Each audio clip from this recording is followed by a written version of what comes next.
El individuo soberano, dominando la transición hacia la era de la información. Capítulo 2. Este libro ha sido narrado y parcialmente traducido por su servidor, Luis López. Sígueme en redes sociales puestas en pantalla.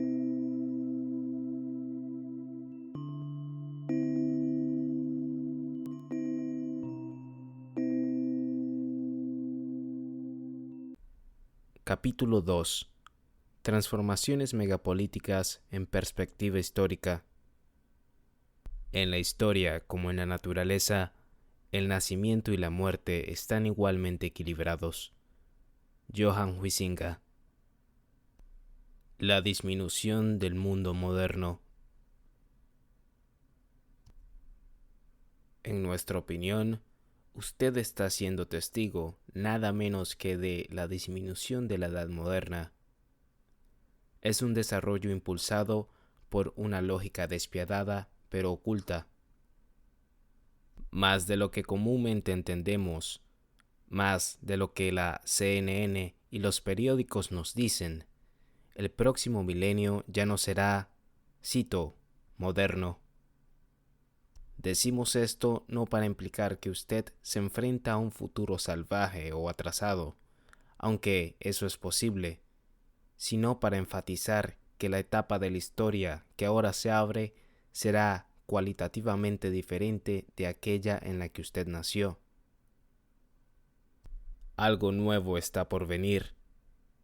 Así como las sociedades agrícolas difieren en su tipo de las bandas de caza y recolección, y las sociedades industriales difieren radicalmente de los sistemas agrícolas feudales o de los campesinos. Así, el nuevo mundo que viene marcará un cambio radical con respecto a todo lo que se ha visto antes. En el nuevo milenio, la vida económica y política ya no se organizará a escala gigantesca bajo el dominio del Estado-nación, como lo fue durante los siglos modernos. La civilización que trajo la guerra mundial, la línea de ensamblaje, el seguro social, el impuesto sobre la renta, el desodorante y el horno tostador están muriendo. El horno tostador y el desodorante pueden sobrevivir. Los otros no lo harán. El Estado-nación tiene un futuro contado en años y días, y ya no tanto en siglos y décadas. Los gobiernos ya han perdido gran parte de su poder de regular y obligar. El colapso del comunismo marcó el final de un largo ciclo de 5 siglos, durante el cual la magnitud del poder superó la eficiencia en la organización del gobierno. Fue una época en la que los regresos a la violencia fueron altos y crecientes. Ya no lo son. Ya ha comenzado una fase de transición de las dimensiones históricas del mundo. Mirando hacia atrás, puede decir como nosotros que terminó con la caída del muro de Berlín en 1989 o con la muerte de la Unión Soviética en 1991. Cualquiera de las dos fechas podría llegar a ser un evento definitivo en la evolución de la civilización, el final de lo que ahora conoces como la Edad Moderna. La cuarta etapa del desarrollo humano está llegando, y quizás su característica menos predecible es el nuevo nombre con la que será conocida. Llamémosla etapa postmoderna. Llamémosla sociedad cibernética o la era de la información. O tú puedes inventarte tu propio nombre. Nadie sabe qué pegamento conceptual pegará un apodo a la siguiente fase de la historia. Ni siquiera sabemos si el tramo de 500 años de historia que acaba de terminar seguirá siendo considerado como moderno. Si los futuros historiadores saben algo sobre las derivaciones de palabras, no será así. Un título más descriptivo podría ser, cito, la era del Estado o, cito, la era de la violencia. Pero tal nombre caería fuera del espectro temporal que actualmente define las épocas de la historia. Moderno, según el Diccionario de Inglés de Oxford, significa, cito, perteneciente al presente y a los tiempos recientes, según se distingue del pasado remoto, en el uso histórico comúnmente aplicado al tiempo posterior a la Edad Media. Los occidentales se consideraron conscientemente modernos solo cuando comprendieron que el período medieval había terminado. Antes del año 1500, nadie había pensado en los siglos feudales como un período medio en la civilización occidental. La razón es obvia si se reflexiona. Antes de que una época pueda ser razonablemente considerada como un período medio de otras dos épocas históricas, debe haber ya llegado a su fin. Los que vivieron durante los siglos feudales no podían imaginarse que vivían en una casa a medio camino entre la antigüedad y la civilización moderna, hasta que se dieron cuenta no solo de que el periodo medieval había terminado, sino que también la civilización medieval difería drásticamente de la Edad Media o la Antigüedad. No tenemos vocabulario para describir los cambios de paradigma en los mayores límites de la vida, especialmente los que suceden a nuestro alrededor. A pesar de los muchos cambios dramáticos que se han desarrollado desde los tiempos de Moisés, solo unos pocos herejes se han tomado la molestia en pensar en cómo se desarrollan realmente las transiciones de una fase de la civilización a otra. ¿Cómo se activan? ¿Qué tienen en común? ¿Qué patrones pueden ayudarte a saber cuándo comienzan y cuándo terminan? ¿Cuándo terminará Gran Bretaña o los Estados Unidos? Estas son preguntas para las que sería difícil encontrar respuestas convencionales. El tabú de la previsión. Ver fuera de un sistema existente es como ser un tramoyista tratando de forzar un diálogo con un personaje de una obra de teatro. Rompe una convención que ayuda a mantener el sistema en funcionamiento. Todo orden social incorpora entre sus tabúes clave la noción de que la gente que vive en él no debe pensar en cómo terminará y qué reglas pueden prevalecer en el nuevo sistema que lo sustituya. Implícitamente, cualquier sistema que exista es el último o el único sistema que existirá. No es que esto sea tan descaradamente declarado. Pocos de los que han leído un libro de historia encontrarían tal suposición realista si fuera articulada. Sin embargo, esa es la convención que rige el mundo. Todo sistema social, por más fuerte o débil que se aferre al poder, pretende que sus reglas nunca serán superadas. Son la última palabra, o tal vez la única palabra. Los primitivos asumen que la suya es la única forma posible de organizar la vida. Los sistemas más complicados económicamente, que incorporan un sentido de la historia, suelen situarse en su cúspide. Ya sean mandarines chinos en la corte del emperador, la nomenclatura marxista en el Kremlin de Stalin, o miembros de la Cámara de Representantes en Washington, los poderes fácticos o bien no imaginan ninguna historia o se colocan en la cima de la historia, en una posición superior comparada con todos los que vinieron antes y en la vanguardia de todo lo que vendrá. Esto es cierto por razones prácticas. Cuanto más aparente sea que un sistema se acerca a su fin, más reticentes se mostrarán a adherirse a sus leyes. Por lo tanto, cualquier organización social tenderá a desalentar o minimizar los análisis que anticipan su desaparición. Esto por sí solo ayuda a asegurar que las grandes transiciones de la historia rara vez se vean cuando suceden. Si no sabes nada más sobre el futuro, puedes estar seguro de que los cambios dramáticos no serán bienvenidos ni anunciados por los pensadores convencionales. No se puede depender de las fuentes de información convencionales para obtener una advertencia objetiva y oportuna sobre cómo está cambiando el mundo y por qué. Si desea comprender la gran transición que se está produciendo, tiene que averiguarlo usted mismo. Más allá de lo obvio. Esto significa mirar más allá de lo obvio.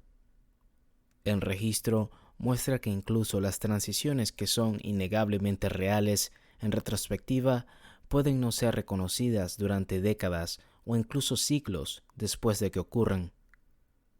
Considere la caída de Roma. Fue probablemente el desarrollo histórico más importante del primer milenio de la era cristiana. Sin embargo, mucho después de la desaparición de Roma, la ficción que sobrevivió se mantuvo a la vista del público, como el cadáver embalsamado de Lenin.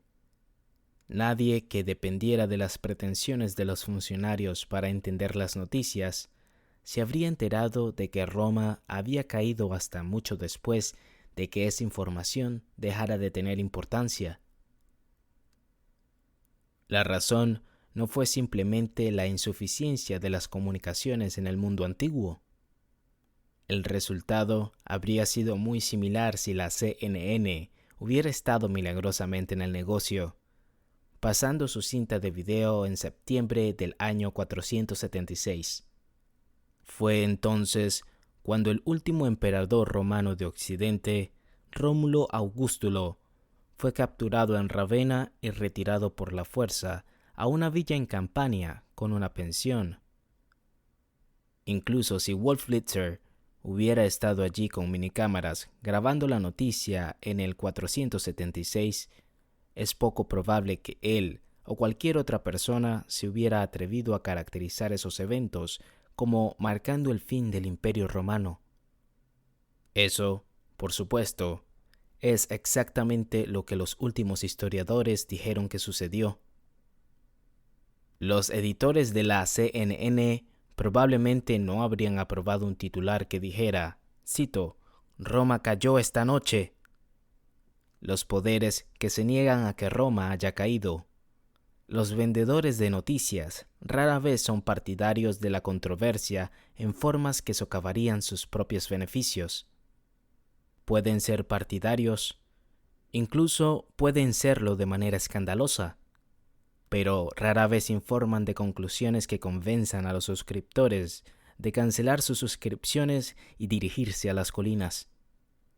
Por lo que pocos habrían informado de la caída de Roma aunque hubiera sido tecnológicamente posible.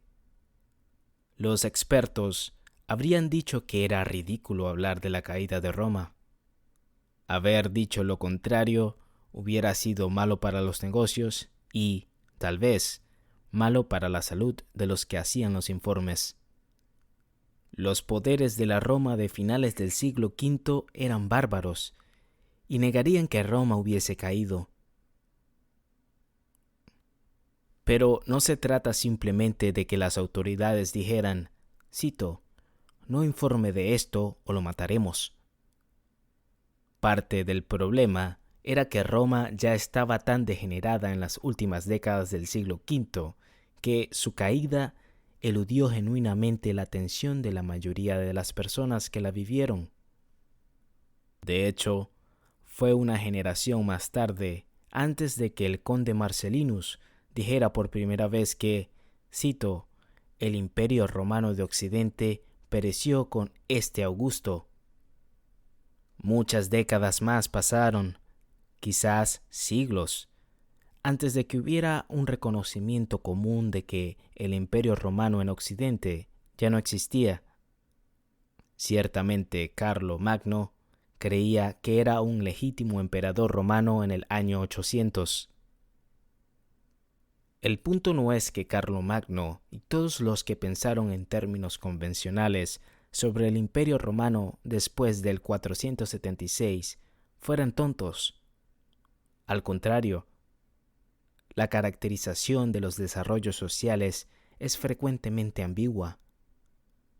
Cuando el poder de las instituciones predominantes se pone en juego para reforzar una conclusión conveniente, incluso una basada en gran medida en la pretensión, solo alguien de carácter fuerte y opiniones fuertes se atrevería a contradecirla. Si se trata de ponerse en la posición de un romano de finales del V siglo, es fácil imaginar lo tentador que hubiera sido llegar a la conclusión de que nada había cambiado. Esa fue ciertamente la conclusión optimista. Haber pensado de otra manera podría haber sido aterrador. ¿Y por qué llegar a una conclusión espantosa cuando una conclusión tranquilizadora estaba a mano? Después de todo, se podría haber argumentado que el negocio continuaría como siempre. Ya lo había hecho en el pasado. El ejército romano, y en particular las guarniciones fronterizas, habían sido barbarizadas durante siglos. Para el tercer siglo, se había convertido en una práctica habitual que el ejército proclamara un nuevo emperador. Para el cuarto siglo, incluso los oficiales eran germanizados y frecuentemente analfabetos. Hubieron muchos derrocamientos violentos de emperadores antes de que Rómulo Augustulo fuera removido del trono. Su partida podría no haber parecido una gran sorpresa a sus contemporáneos, que habían vivido muchos otros trastornos en una época caótica. El hecho de que recibiera una pensión, incluso por un breve periodo antes de ser asesinado, fue una garantía de que el sistema sobrevivió. Para un optimista, Odoacro, que depuso a Rómulo Augustulo, reunificó en lugar de destruir el imperio. Hijo de Edecon, el compañero de Atila, Odoacro era un hombre inteligente. No se proclamó emperador. En su lugar, convocó al Senado y convenció a sus demasiado sugestionables miembros de que ofrecerían el título de emperador y, por tanto, la soberanía de todo el imperio Seno, el emperador oriental de la lejana Bizancio. Odoacro solo iba a ser el patriarca de Seno para gobernar Italia. Como Will Durant escribió en The History of Civilization, estos cambios no parecían ser la caída de Roma, sino simplemente, cito, cambios insignificantes en la superficie de la escena nacional. Cuando Roma cayó, Odoacro dijo que Roma aguantó. Él, junto con casi todos los demás, estaba dispuesto a fingir que nada había cambiado. Sabían que la gloria de Roma era mucho mejor que la barbarie que la sustituía. Como C.W. Previtt Orton escribió en The Shorter Cambridge Medieval History, el final del siglo V, cuando los emperadores fueron reemplazados por bárbaros reyes alemanes, fue una época de persistente fantasía. Persistencia de la fantasía.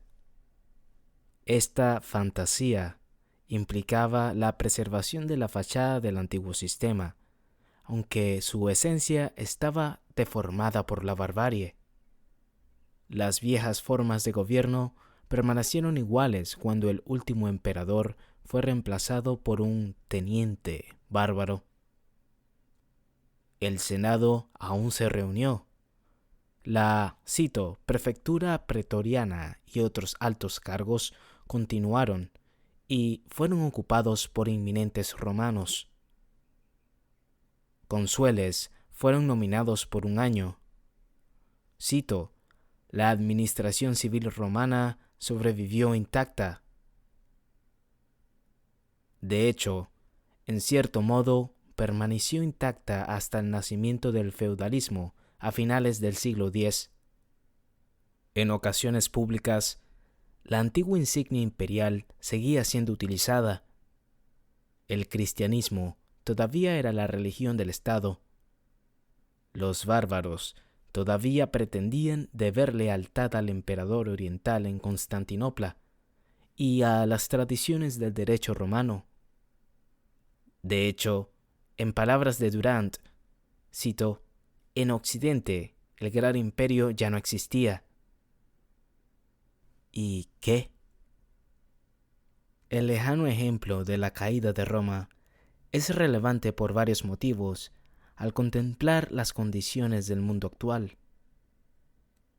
La mayoría de los libros sobre el futuro son realmente libros sobre el presente.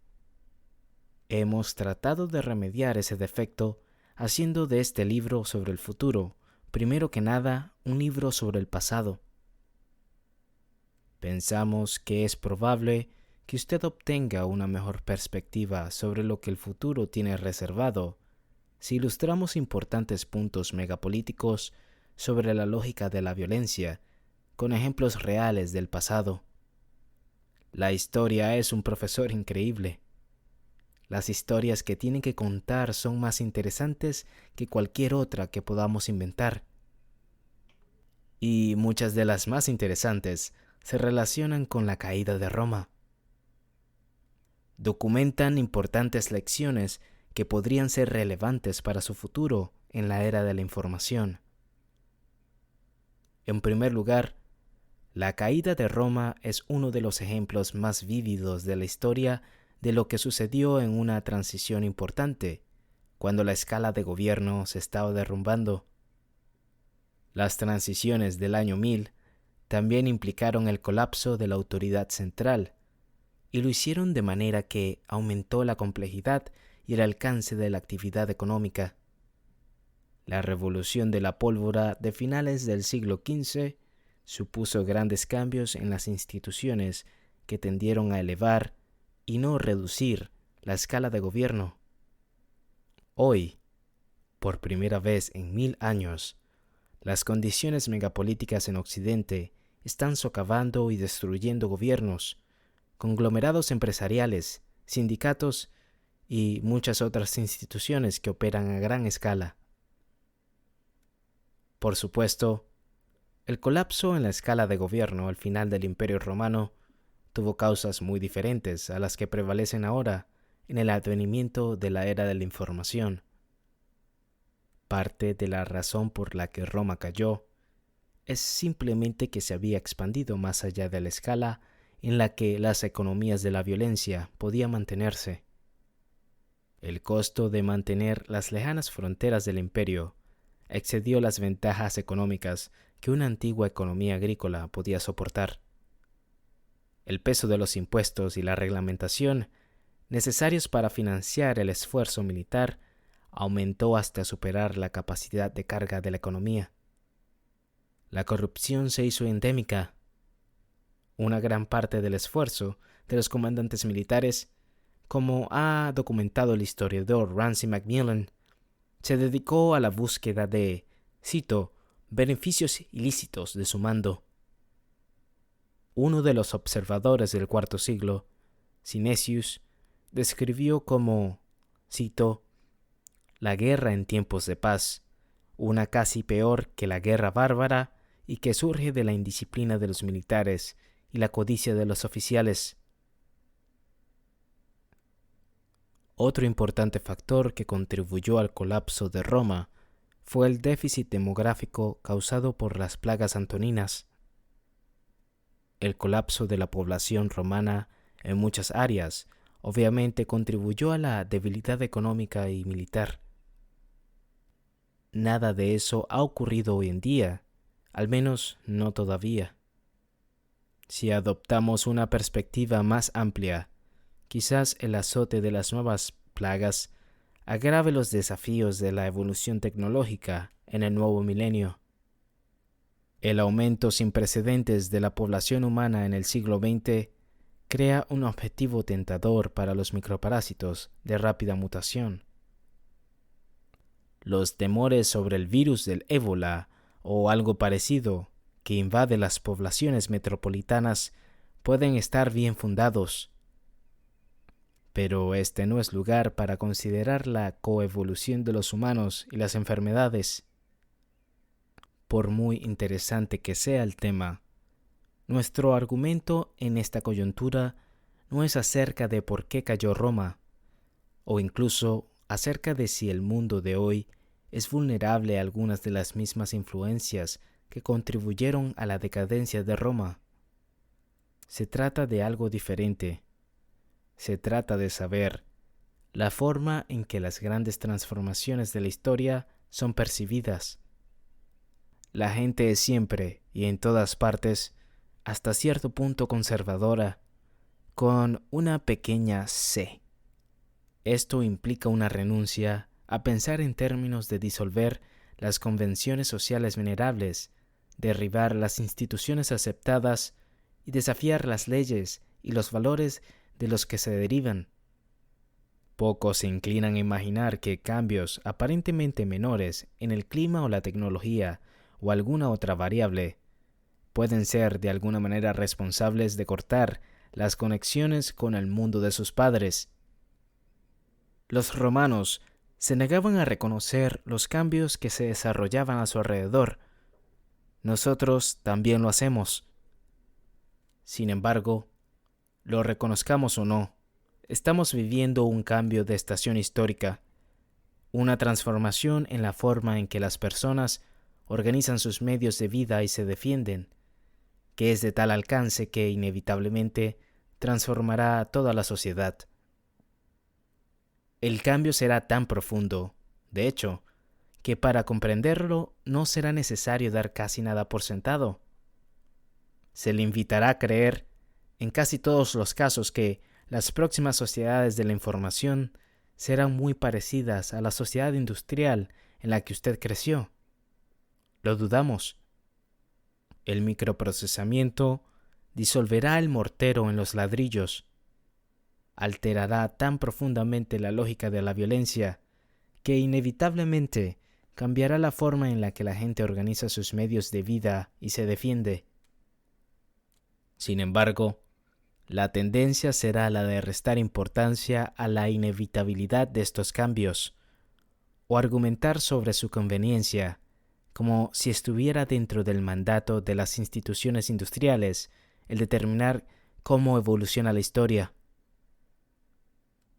La gran ilusión. Los autores que en muchos aspectos están mejor informados que nosotros, les llevarán por el mal camino a pensar sobre el futuro, porque son demasiado superficiales al examinar el funcionamiento de las sociedades. Por ejemplo, David Klein y Daniel Bernstein han escrito un volumen bien investigado titulado Road Warriors, Sueños y pesadillas a lo largo de la autopista de la información. Está lleno de detalles admirables, pero gran parte de estos detalles se reúnen para argumentar una ilusión.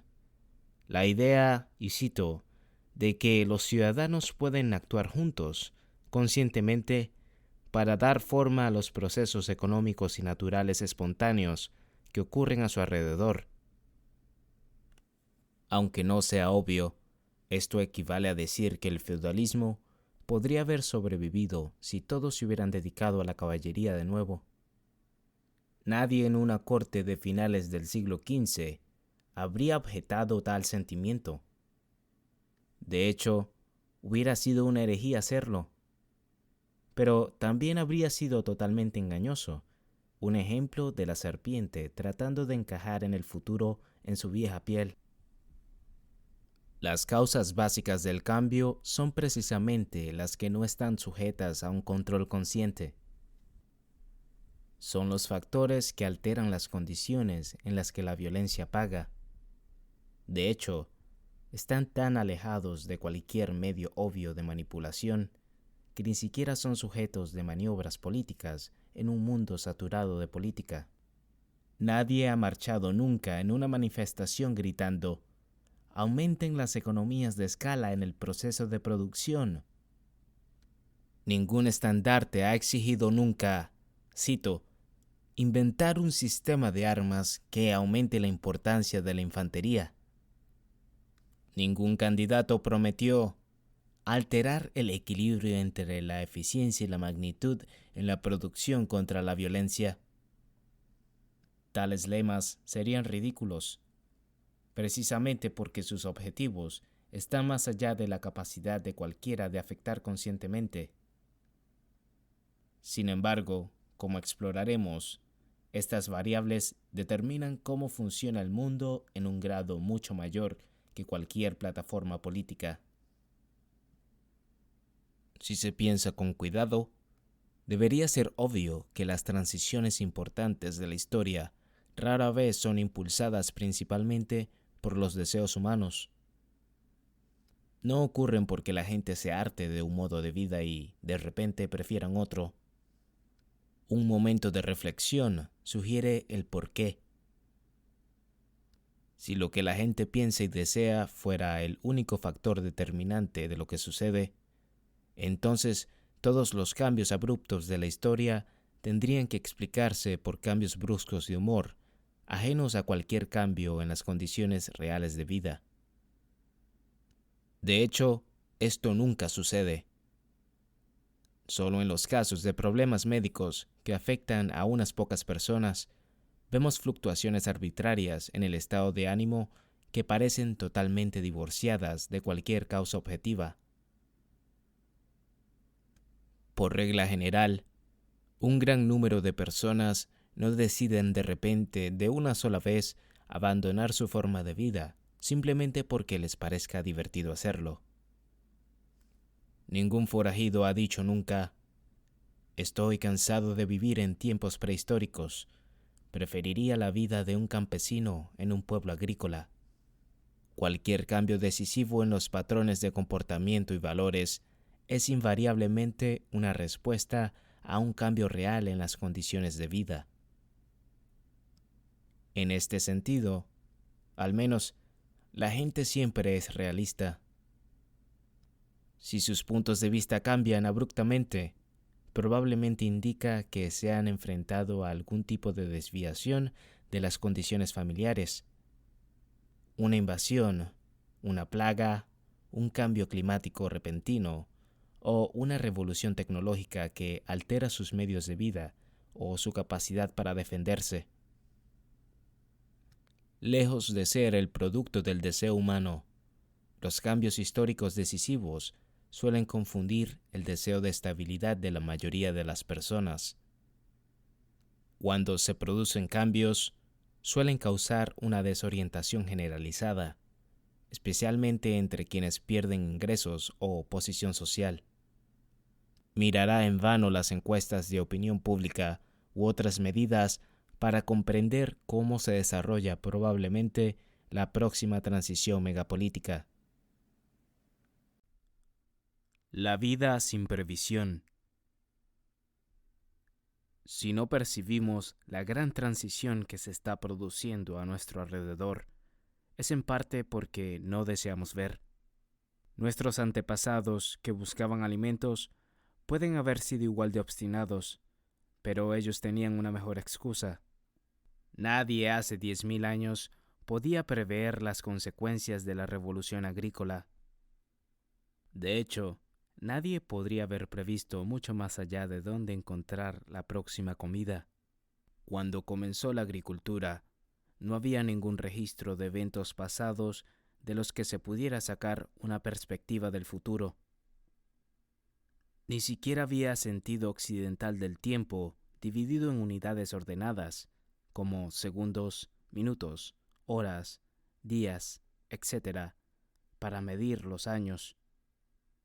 Los buscadores vivían en el presente eterno, sin calendarios, y de hecho, sin registros escritos en absoluto. No tenían ninguna ciencia más allá de sus propias instituciones. Cuando se trataba de mirar hacia adelante, nuestros antepasados primitivos eran ciegos. por citar de la metáfora bíblica, no habían comido aún del fruto del conocimiento. Aprendiendo del pasado.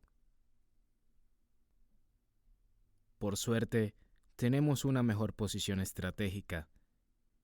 Las últimas 500 generaciones nos han dado capacidades analíticas que no tenían nuestros antepasados. La ciencia y las matemáticas han ayudado a desvelar muchos de los secretos de la naturaleza, dándonos una comprensión de la causa y el efecto que se acerca a lo mágico cuando se compara con la de los primeros buscadores. Los algoritmos computacionales, desarrollados como resultado de computadoras de alta velocidad, han arrojado nuevos conocimientos sobre el funcionamiento de sistemas complejos y dinámicos, como la economía humana. El meticuloso desarrollo de la propia economía política, aunque está muy lejos de la perfección, ha perfeccionado la comprensión de los factores que informan la acción humana. Entre ellos, destaca el reconocimiento de que las personas, en todo momento y lugar, tienden a responder a los incentivos, aunque no siempre de forma tan mecánica como imaginan los economistas, pero sí que responden. Los costos y la recompensa son importantes. Los incentivos son importantes. El hecho de que las personas tienden a responder a los costos y recompensas es un elemento esencial de la previsión. Se puede decir con un alto grado de confianza que si se deja caer un billete de $100 en la calle, alguien lo recogerá pronto, ya sea en Nueva York, Ciudad de México o Moscú. Esto no es tan trivial como parece. Demuestra por qué la gente inteligente que dice que la previsión es imposible está equivocada. Cualquier pronóstico que anticipe con precisión el impacto de los incentivos en el comportamiento es probable que sea correcto en términos generales. Y cuanto mayor sea el cambio anticipado en los costos y recompensas, menos trivial será el pronóstico implícito. Es probable que los pronósticos de mayor alcance surjan del reconocimiento de las implicaciones de las variables megapolíticas cambiantes. La violencia es la última fuerza límite en el comportamiento. Por lo tanto, si puedes entender cómo cambiará la lógica de la violencia, puedes predecir últimamente dónde la gente dejará o recogerá el equivalente a billetes de $100 en el futuro. Con esto no queremos decir que puedas predecir el futuro. No podemos decirte cómo predecir los números ganadores de la lotería o cualquier evento verdaderamente aleatorio. No tenemos forma de saber cuándo o si un terrorista detonará una explosión atómica en Manhattan, o si un asteroide golpeará a Arabia Saudita. No podemos predecir la llegada de una nueva era de hielo, una repentina erupción volcánica o la aparición de una nueva enfermedad.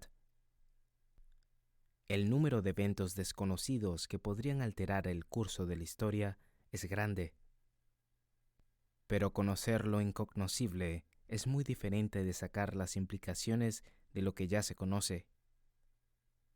Si se ve un rayo a lo lejos, se puede pronosticar con un alto grado de confianza que un trueno le proseguirá. Pronosticar las consecuencias de las transiciones megapolíticas implica plazos mucho más largos y menos conexiones seguras, pero es un ejercicio similar. Los catalizadores megapolíticos del cambio suelen aparecer mucho antes de que se manifiesten sus consecuencias. Tomó 5.000 años para que todas las implicaciones de la revolución agrícola salieran a la superficie. La transición de una sociedad agrícola a una sociedad industrial basada en la fabricación y la energía química se desarrolló más rápidamente. Tomó siglos. La transición a la sociedad de la información ocurrirá más rápidamente aún, probablemente dentro de una vida. Sin embargo, Incluso teniendo en cuenta el escorzo de la historia, se puede esperar que pasen décadas antes de que se produzca el pleno impacto megapolítico de la tecnología de la información existente. Transiciones megapolíticas mayores y menores. Este capítulo analiza algunas de las cualidades comunes de las transiciones megapolíticas. En los capítulos anteriores, nos fijamos más en la revolución agrícola y la transición de la granja a la fábrica, el segundo de los grandes cambios de la fase anterior. Dentro de la etapa agrícola de la civilización, hubo muchas transiciones megapolíticas menores, como la caída de Roma y la revolución feudal del año 1000. Estas marcaron el alza y la baja de la ecuación de poder a medida que los gobiernos subían y bajaban el botín de la agricultura, pasando de unas manos a otras. Los propietarios de las extensas propiedades bajo el Imperio Romano, los agricultores de la Edad Media europea y los señores y siervos del período feudal, todos comían grano de los mismos campos. Vivían bajo gobiernos muy diferentes, debido al impacto acumulativo de las diferentes tecnologías, las fluctuaciones del clima y las influencias perturbadoras de las enfermedades. Nuestro propósito no es explicar a fondo todos estos cambios. No pretendemos hacerlo, aunque hemos esbozado algunas ilustraciones de la forma en que los cambios de las variables megapolíticas han alterado la forma en que se ejercería el poder en el pasado. Los gobiernos han crecido y disminuido a medida que las fluctuaciones megapolíticas han disminuido y aumentado los costos de la proyección de poder. Aquí hay algunos puntos de resumen que deben tener en cuenta al tratar de entender la revolución de la información. Punto número 1. Un cambio en los fundamentos megapolíticos del poder normalmente se desarrolla mucho antes de las revoluciones reales en el uso del poder. Número 2. Los ingresos suelen disminuir cuando se inicia una transición importante, a menudo porque una sociedad se ha vuelto propensa a las crisis al marginar sus recursos debido a las presiones demográficas. Número 3. Ver fuera de un sistema es normalmente tabú. Las personas suelen ser ciegas a la lógica de la violencia en la sociedad existente. Por lo tanto, casi siempre son ciegas a los cambios en esa lógica, latentes o manifiestos. Las transiciones megapolíticas rara vez se reconocen antes de que ocurran. Número 4. Las transiciones importantes siempre implican una revolución cultural y generalmente implican choques entre los adeptos de los viejos y los nuevos valores. Número 5. Las transiciones megapolíticas nunca son populares, porque no son adecuadas para el capital intelectual cuidadosamente adquirido y confunden los imperativos morales establecidos. No se llevan a cabo por demanda popular, sino en respuesta a cambios en las condiciones extremas que alteran la lógica de la violencia en el entorno local. Número 6. Las transiciones a nuevas formas de organización de los medios de vida o nuevos tipos de gobierno se limitan inicialmente a las zonas en que actúan los catalizadores megapolíticos. 7. Con la posible excepción de las primeras etapas de la agricultura, las transiciones del pasado siempre han implicado periodos de caos social y de mayor violencia, debido a la desorientación y al colapso del antiguo sistema. Número 8. La corrupción, la decadencia moral y la ineficiencia parecen ser características de las etapas finales de un sistema. Número 9. La creciente importancia de la tecnología en la conformación de la lógica de la violencia ha llevado a una aceleración de la historia, dejando cada transición sucesiva con un tiempo de adaptación menor nunca visto antes. La historia se acelera, con los acontecimientos desarrollándose a mayor velocidad que durante las transformaciones anteriores.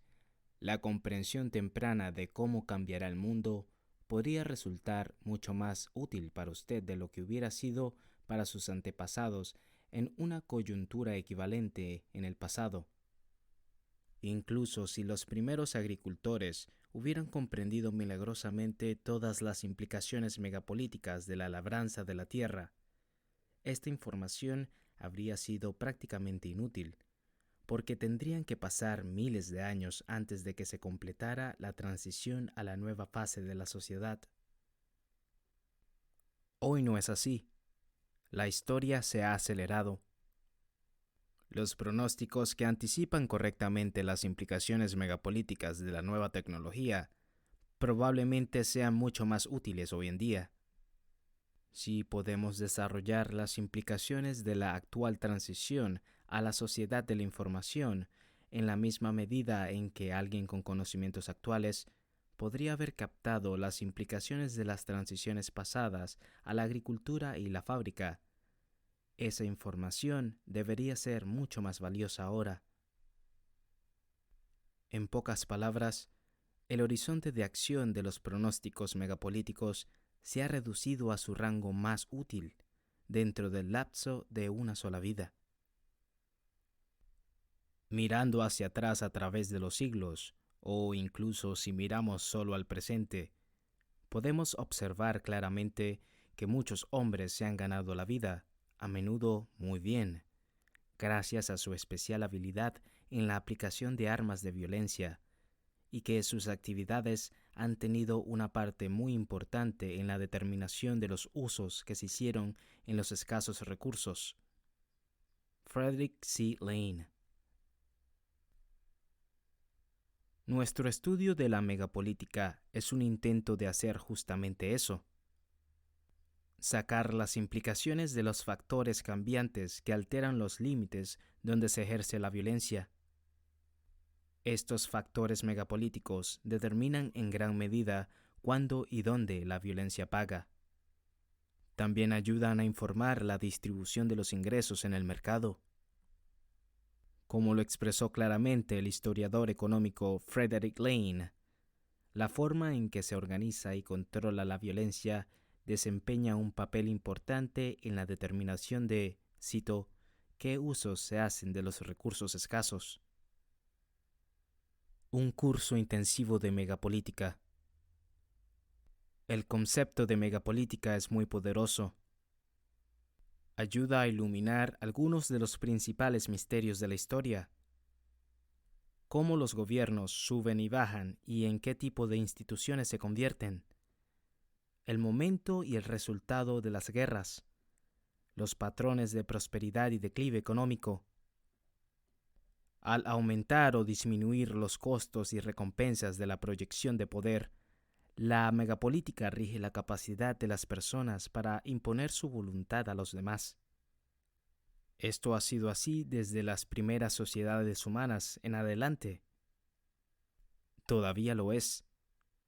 Exploramos muchos de los importantes factores megapolíticos ocultos que determinan la evolución de la historia en Blood in the Streets y The Great Reckoning. La clave para desentrañar las implicaciones del cambio megapolítico es entender los factores que precipitan las revoluciones en el uso de la violencia.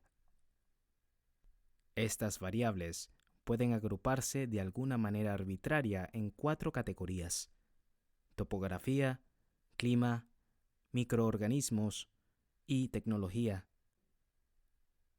La topografía es un factor crucial, como lo demuestra el hecho de que el control de la violencia en alta mar nunca ha sido monopolizado como en tierra. Ninguna ley gubernamental se ha aplicado nunca exclusivamente allí. Este es un asunto de suma importancia para comprender cómo evolucionará la organización de la violencia y la protección a medida que la economía emigre al ciberespacio. La topografía, junto con el clima, tuvo un papel importante en la historia temprana. Los primeros estados emergieron en llanuras inundables, rodeadas de desierto, como en Mesopotamia y Egipto, donde el agua para el riego era abundante, pero las regiones circundantes eran demasiado secas para soportar la agricultura de los yeomán.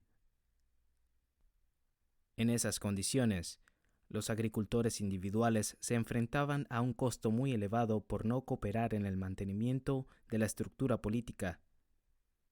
Sin el riego, que solo podía pronunciarse en gran escala, los cultivos no crecerían. La ausencia de cultivos significaba la muerte por inanición. Las condiciones que colocaban a los que controlaban el agua en un desierto en una posición de fuerza hacían que el gobierno fuera despótico y rico. Como analizamos en The Great Reckoning, las condiciones topográficas también jugaron un papel importante en la prosperidad de los agricultores de la antigua Grecia, permitiendo que esa región se convirtiera en la cuna de la democracia occidental.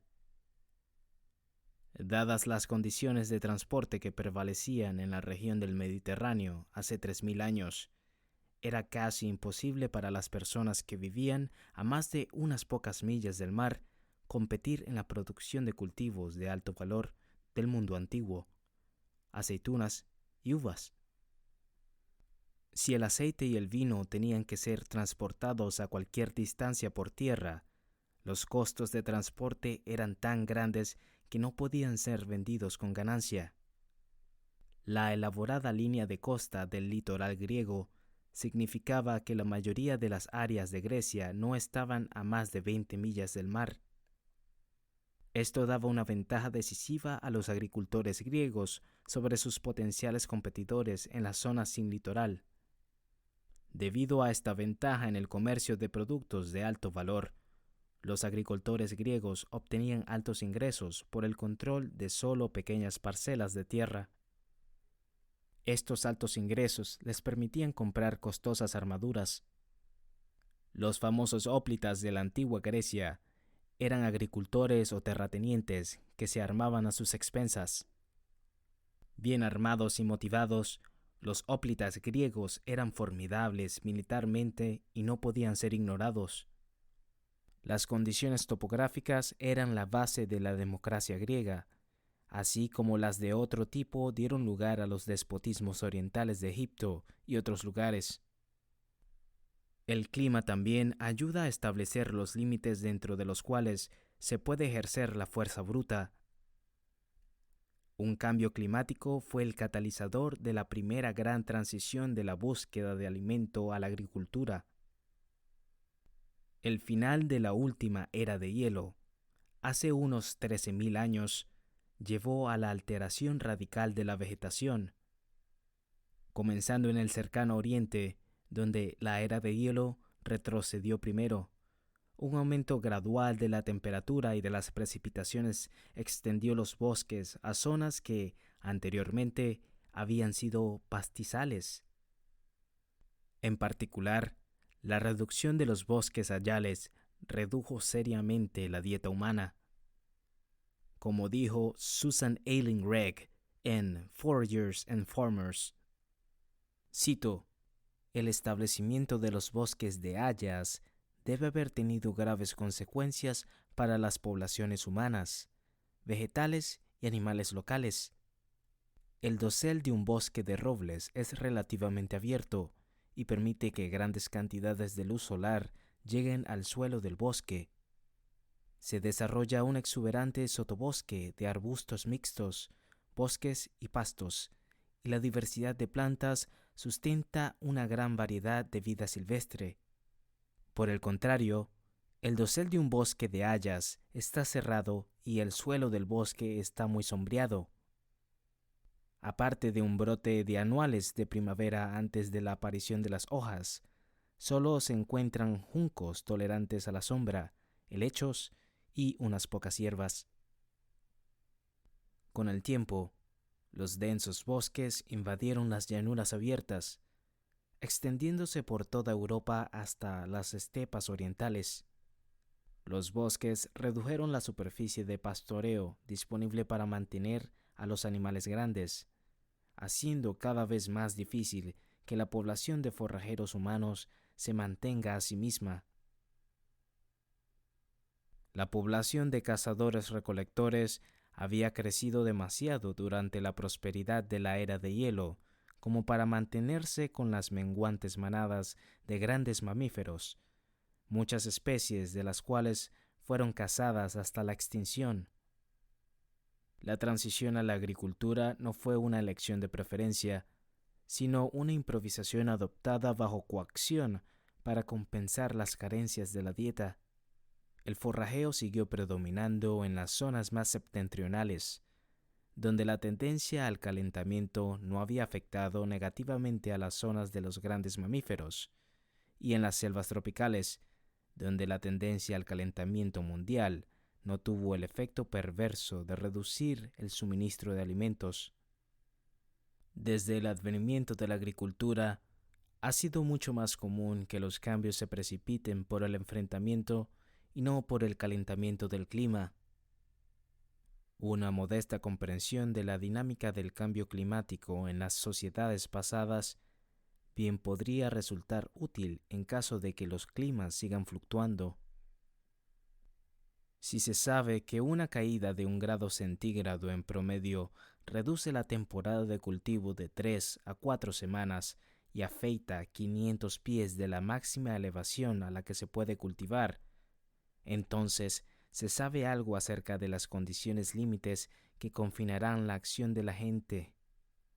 Puedes usar este conocimiento para pronosticar cambios en todo, desde los precios de los granos hasta el valor de la tierra. Incluso puedes ser capaz de sacar conclusiones informadas sobre el probable impacto de la caída de las temperaturas en los ingresos reales y la estabilidad política. En el pasado, los gobiernos habían sido derrocados cuando las malas cosechas que se prolongaron durante varios años hicieron subir los precios de los alimentos y redujeron los ingresos disponibles. Por ejemplo, no es coincidencia que el siglo XVII, el más frío del periodo moderno, fuera también un periodo de revolución en todo el mundo. Una causa megapolítica oculta de esta infelicidad fue el clima marcadamente más frío. Hacía tanto frío, de hecho, que el vino se congeló en la mesa del Rey Sol en Versalles. El acortamiento de las temporadas de cultivo produjo pérdidas de cosechas y socavó los ingresos reales. Debido al clima más frío, la prosperidad comenzó a reducirse a una larga depresión global que comenzó alrededor de 1620. Demostró ser drásticamente desestabilizadora. Las crisis económicas del siglo XVII llevó a que el mundo se viera abrumado por rebeliones, muchas de las cuales se agruparon en 1648, exactamente 200 años antes de otro ciclo de rebeliones más famoso.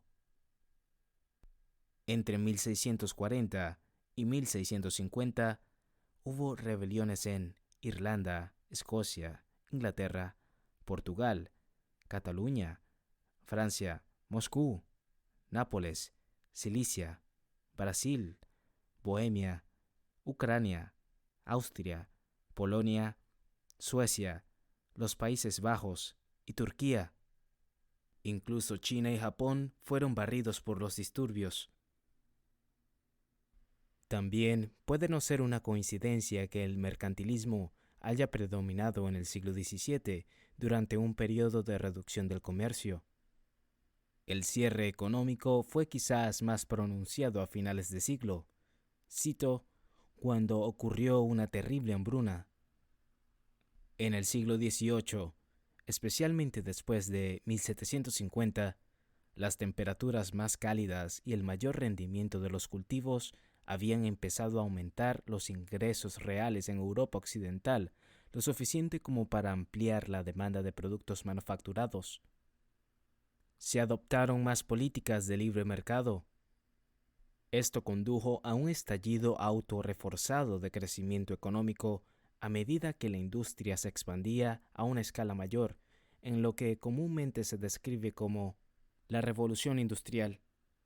La creciente importancia de la tecnología y la producción manufacturera redujo el impacto del clima en los ciclos económicos.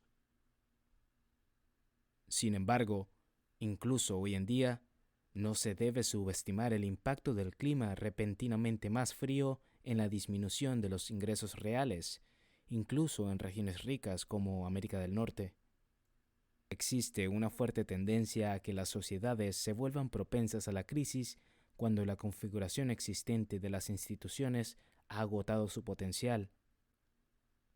En el pasado, esta tendencia se ha manifestado a menudo por aumentos de población que han llevado al límite la capacidad de carga de la Tierra.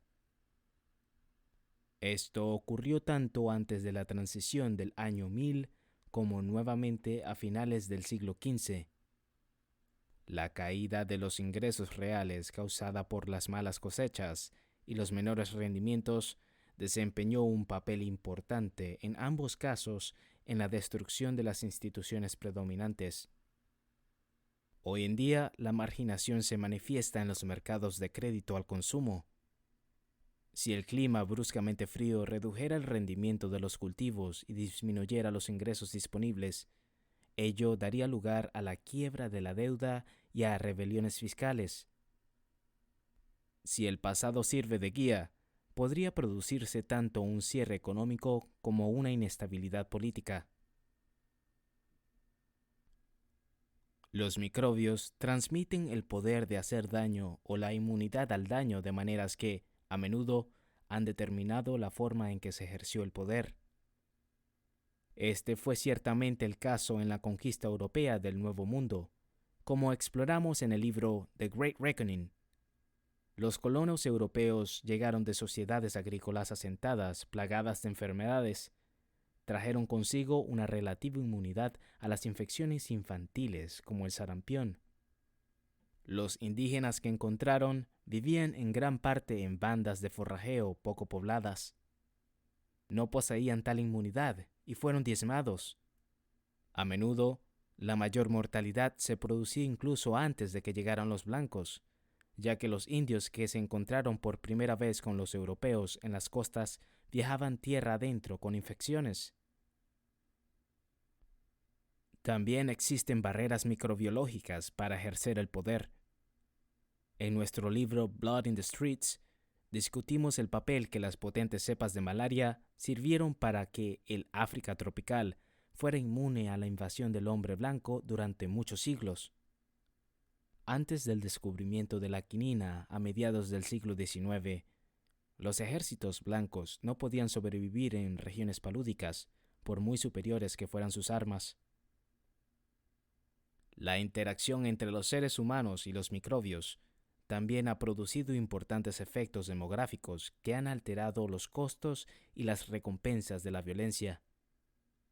Cuando las fluctuaciones de la mortalidad son altas debido a enfermedades epidémicas, hambrunas u otras causas, el riesgo relativo de mortalidad en la guerra disminuye.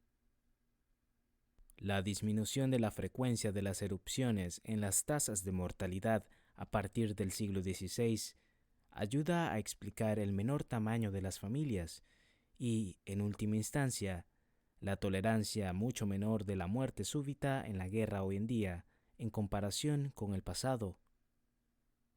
Esto ha tenido el efecto de reducir la tolerancia al imperialismo y a aumentar los costos de proyección del poder en sociedades con bajas tasas de natalidad.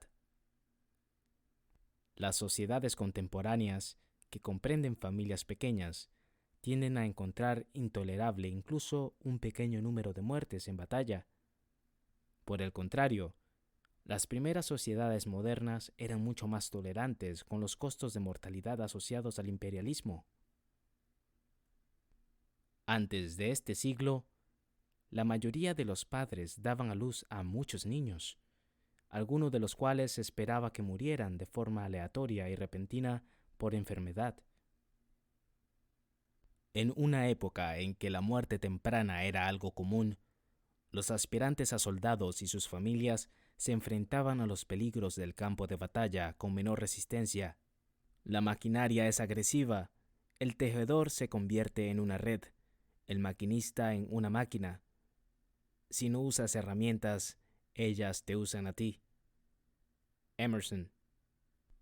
La tecnología ha desempeñado, por mucho, el papel más importante en la determinación de los costos y las recompensas de la proyección de energía durante los siglos modernos. El argumento de este libro presume que continuará haciéndolo. La tecnología tiene varias dimensiones cruciales. Número 1. Equilibrio entre el ataque y la defensa. El equilibrio entre la ofensiva y la defensa, que implica la tecnología de armas prevaleciente, ayuda a determinar la escala de la organización política. Cuando las capacidades ofensivas aumentan, predomina la capacidad de proyectar el poder a distancia, las jurisdicciones tienden a consolidarse y los gobiernos se forman a mayor escala. En otros momentos, como ahora, las capacidades defensivas están aumentando. Esto hace que sea más costoso proyectar el poder fuera de las zonas centrales. Las jurisdicciones tienden a descentralizarse y los grandes gobiernos se dividen en otros más pequeños. Número 2. La igualdad y el predominio de la infantería. Una característica clave que determina el grado de igualdad entre los ciudadanos es la naturaleza de la tecnología de las armas.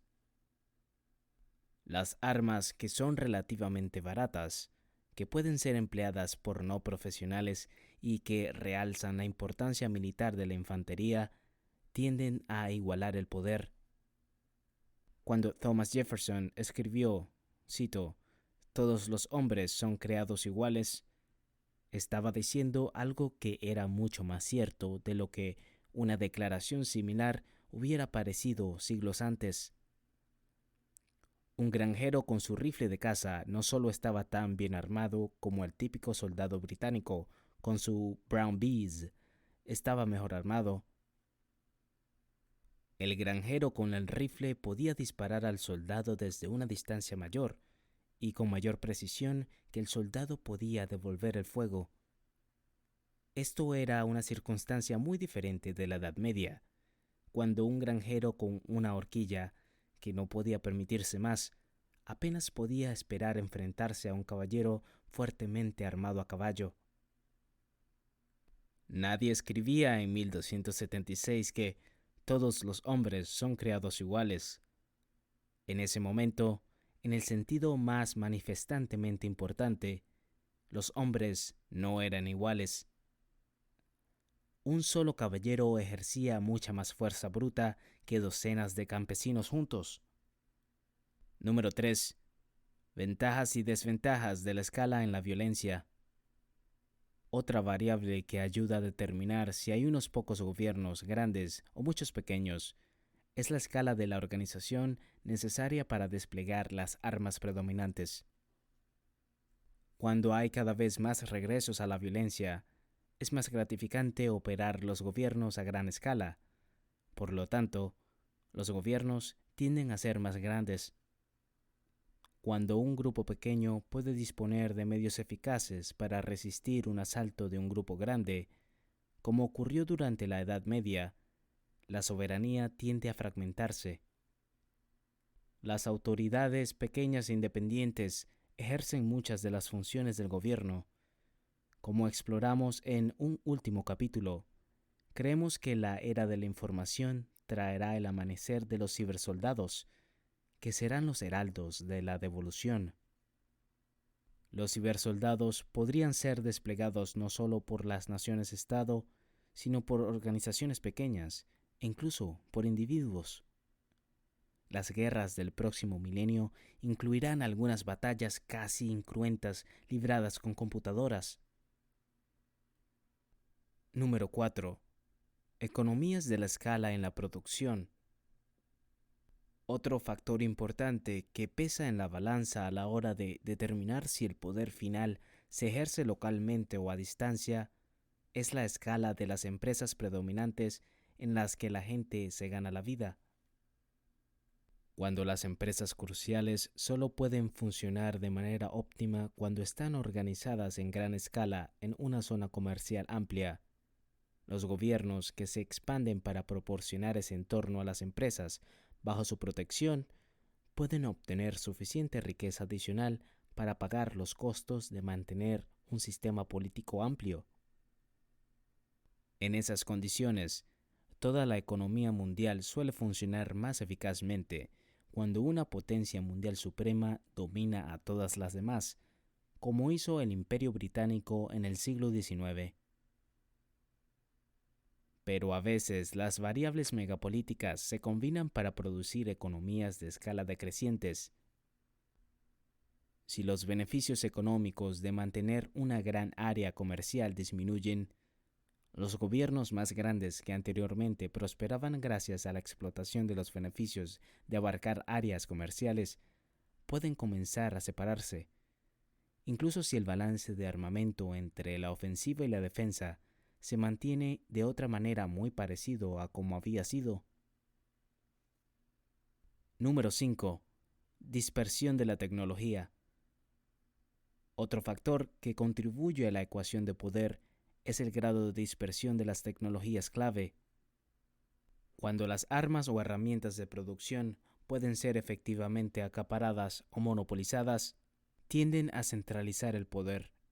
Incluso las tecnologías de carácter esencialmente defensivo, como la ametralladora, resultaron ser potentes armas ofensivas que contribuyeron a aumentar la escala de gobierno durante el periodo en que no estaban muy dispersas. Cuando las potencias europeas disfrutaron del monopolio de las ametralladoras a finales del siglo XIX, pudieron utilizar esas armas contra los pueblos de la periferia para expandir drásticamente los imperios coloniales.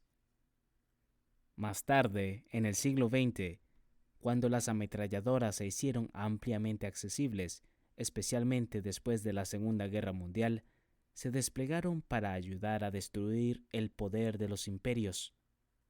En igualdad de condiciones, cuanto más dispersas estén las tecnologías clave, más disperso tenderá a estar el poder y menor será la escala óptima de gobierno. La velocidad del cambio megapolítico.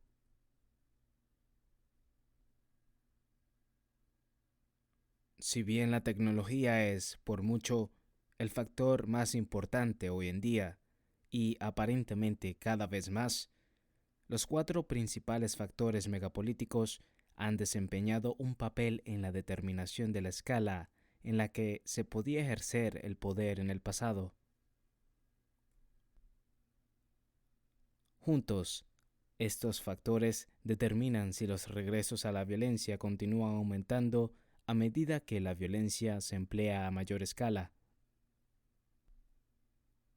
Esto determina la importancia de la magnitud de la potencia de fuego frente a la eficiencia en el empleo de los recursos. También influye fuertemente en la distribución de los ingresos en el mercado. La pregunta es, ¿qué papel tendrán en el futuro? Una clave para estimar una respuesta radical en reconocer que estas variables megapolíticas mutan a velocidades dramáticamente diferentes. La topografía ha sido casi fija a lo largo de toda la historia registrada, excepto por los efectos locales menores que implican el entarquinamiento de los puertos, los vertederos o la erosión. La topografía de la Tierra es casi la misma hoy en día que cuando Adán y Eva salieron del Edén. Y es probable que siga siendo así hasta que otra era de hielo recobre los paisajes de los continentes o algún otro evento drástico perturbe la superficie de la Tierra. A una escala más profunda, las edades geológicas parecen cambiar, quizás en respuesta a los grandes impactos de meteoritos, en un periodo de 10 a 40 millones de años. Algún día, puede que haya de nuevo trastornos geológicos que alteren significativamente la topografía de nuestro planeta. Si eso ocurre, puedes asumir con seguridad que tanto la temporada de béisbol como la de cricket serán canceladas. El clima fluctúa mucho más activamente que la topografía. En el último millón de años, el cambio climático ha sido responsable de la mayor parte de la variación conocida de las características de la superficie terrestre.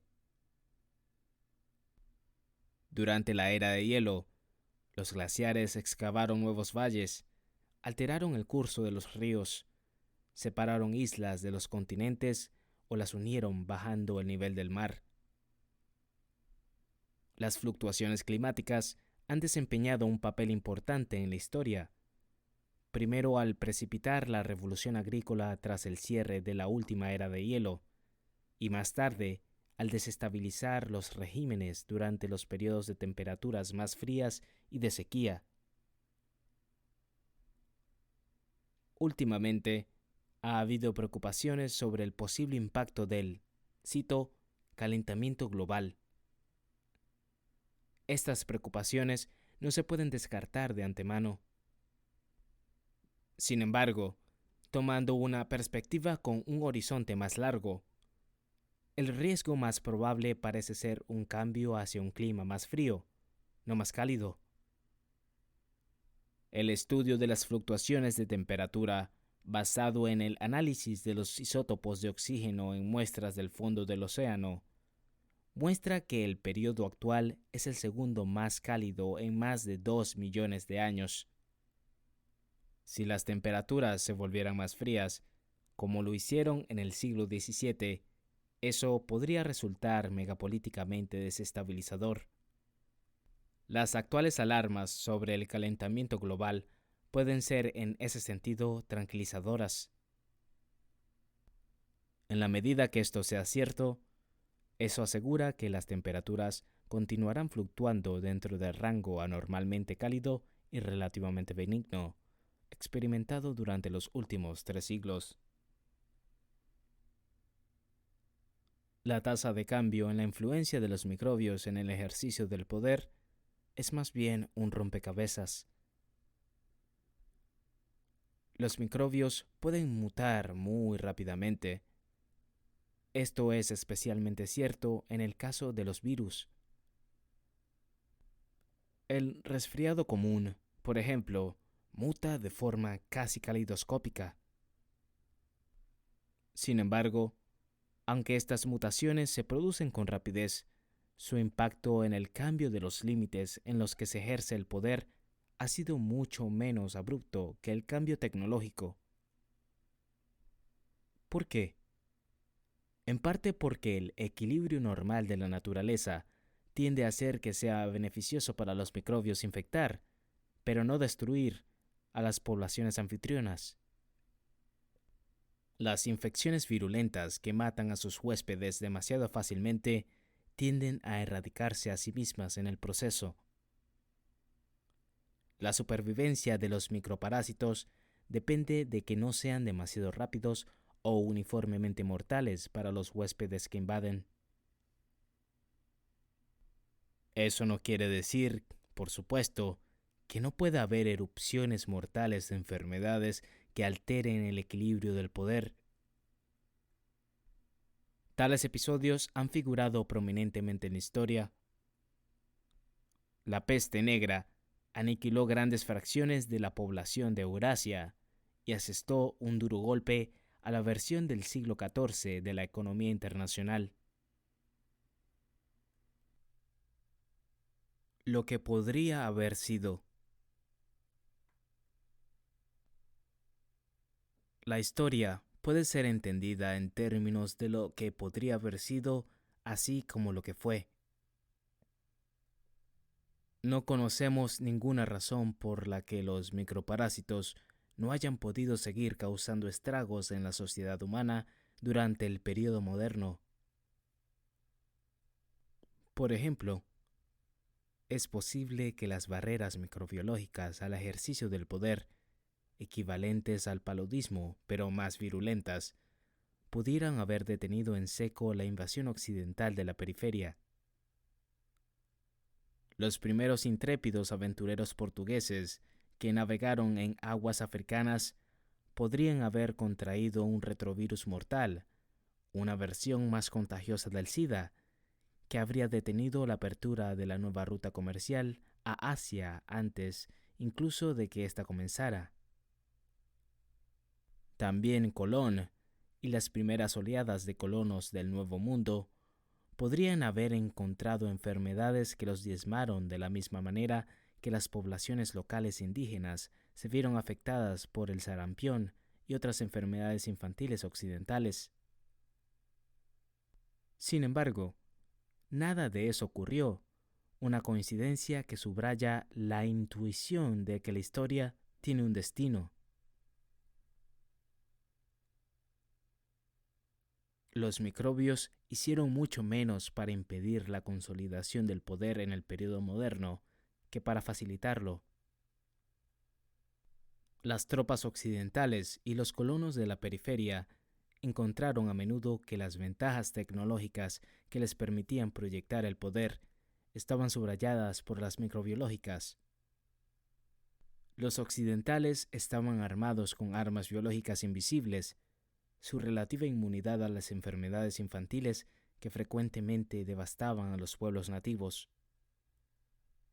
Esto dio a los viajeros de Occidente una clara ventaja de la que carecían sus antagonistas de regiones menos densamente pobladas. A medida que se desarrollaban los acontecimientos, la transferencia de enfermedades se hacía casi en una sola dirección, desde Europa hacia el exterior. No había una transferencia equivalente de enfermedades en la otra dirección, de la periferia al centro.